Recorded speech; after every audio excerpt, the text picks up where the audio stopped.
Tere! Tutvustage ennast lühidalt, mõeldes neile, kes teie nimega võib-olla nii palju kursis ei ole.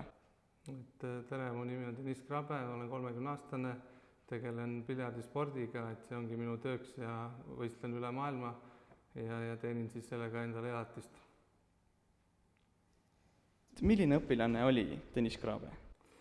No kui ma nüüd päris aus olen, siis eks ma suhteliselt selline laisk olin ja proovisin läbi libiseda võimalikult väikse vaevaga. Aga eks enamus asjad sai ikka tehtud ja ma arvan, et sellest koolis käimisest oli kindlasti kasu.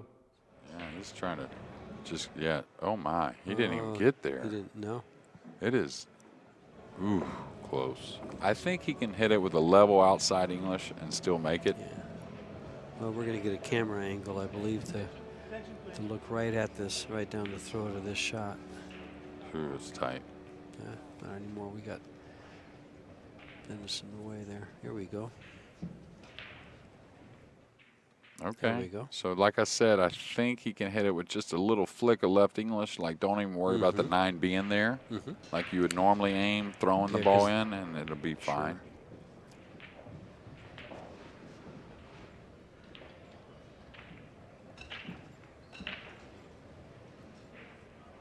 Definitely won't foul.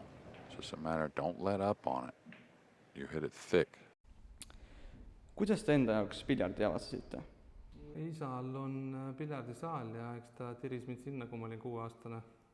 Ja sealt see kõik alguse sai, eks ma juba 7-8-aastaselt sain Eesti meistrivõistlustel medali täiskasvanutes siis.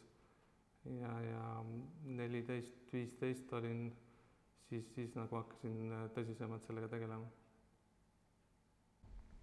Mis on teie karjääri tipphetked ja mille poole te praegu siite? 2016 olin maailma 5. siis MM-il, 3 korda olnud Euroopa 3., 33-kordne Eesti meister, aga ikka maailma parimaks. Mis inspireeris teid piljardit mängima ja kas teil olid mõned eeskujud? Eks see tuligi isast põhiliselt, et tema mind suunas sinna ja tema kogu aeg õpetas, et eks kõik asjad algavad noorest peale ja tulevad nii-öelda lapsevanemalt, et see, mida sa ise noorena teed. Et eks ta sealt hakkas pihta ja kui mul läks suhteliselt hästi ka, siis ma mõtlesin, et miks mitte sellega nagu tõsisemalt tegeleda ja eeskujudeks oli Mika Immonen Soomest ja Nils Veien, keda ma vaatasin, et ikka, et tahaks küll kunagi olla nendesugune. Ja nüüd tihtipeale ma neid võidan, et nüüd vaatavad, nüüd me oleme nagu võrdsed selles suhtes. Kuidas näeb teie tavaline argipäev välja? No hetkel tänu koroonale on suhteliselt vähe võistlusi, tähendab üldse pole, et nüüd eelmine aasta märts, kui ma tulin Vegasist tagasi, et senimaani polegi ühtegi võistlust olnud välismaal. Aga nüüd ma arvan, et varsti hakkab jälle pihta, kui siin need vaktsiinid ja see koroona ära kaob, et loodetavasti saab jälle selle karusselli peale, et tihtipeale on 3-4 turniiri, välisturniiri näiteks 6.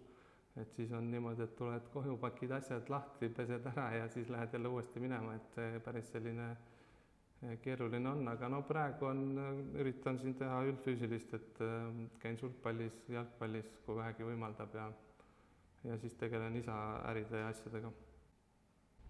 Nagu te ütlesite juba, siis te olite noores eas väga edukas. Kas see on ka kuidagi teie õpitulemusi mõjutanud? No selles mõttes, et eks ma suhteliselt palju pidin välismaal olema, et ma kindlasti puudusin tundidest võib-olla kõige rohkem üldse klassis. Peale nende, kes muidugi lihtsalt niisama ei käinud.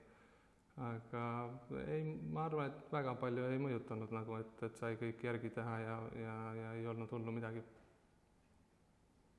Millised oleksid teie nõuanded näiteks noortele piljardimängijatele, et kuidas nad saaksid karjääri teha? No kõigepealt ikka töö, tahe, motivatsioon, keskendumine, õppida parematelt ja kuulata targemaid.